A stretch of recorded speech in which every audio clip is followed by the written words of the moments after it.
élections européennes, après à voter ici. Parti, bien. On va, voilà.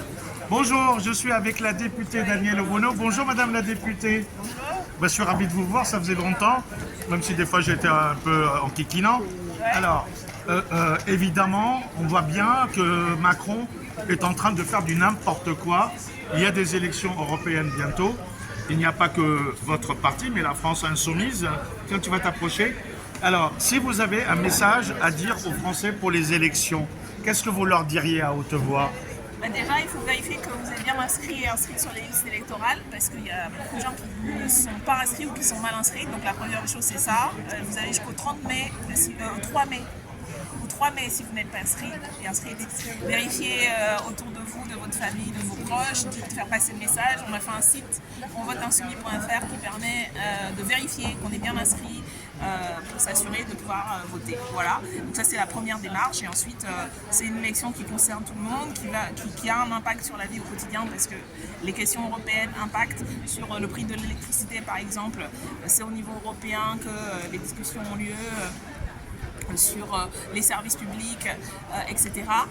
Et donc c'est un débat important, il faut s'y intéresser, il faut s'en saisir, et il faut aller voter. Et nous, on proposera dans la lignée du programme de la NUPES une opposition à toutes les politiques libérales et un soutien à toutes les politiques progressistes et démocratiques avec des députés qui tiendront haut le drapeau du droit, de l'égalité, de la protection des services publics et voilà. Donc, alors ça c'est pour la France et l'Europe, mais aussi il y a le monde qui va mal.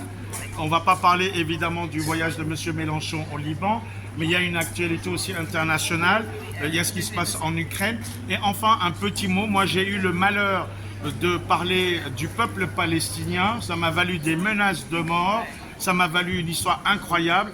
Alors pour les Palestiniens, je parle du peuple, on ne va pas parler ni du Hamas, quel est votre message? Notre message, il reste celui de la paix, du cessez-le-feu et de la défense du droit international. Voilà, il faut un cessez-le-feu immédiat et permanent pour que les massacres s'arrêtent et pour qu'on puisse reprendre le chemin de la paix pour tous et toutes les populations en Israël et en Palestine. La paix, la paix, la paix, le cessez-le-feu. Voilà le message.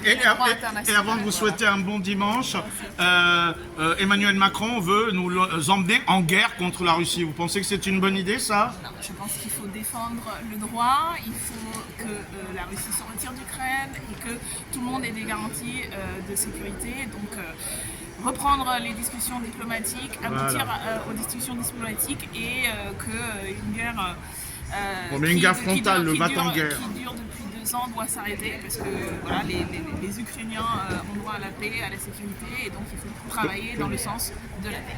Merci, j'étais avec Danielle Obono. Bonne journée, bon dimanche. Merci Madame la députée.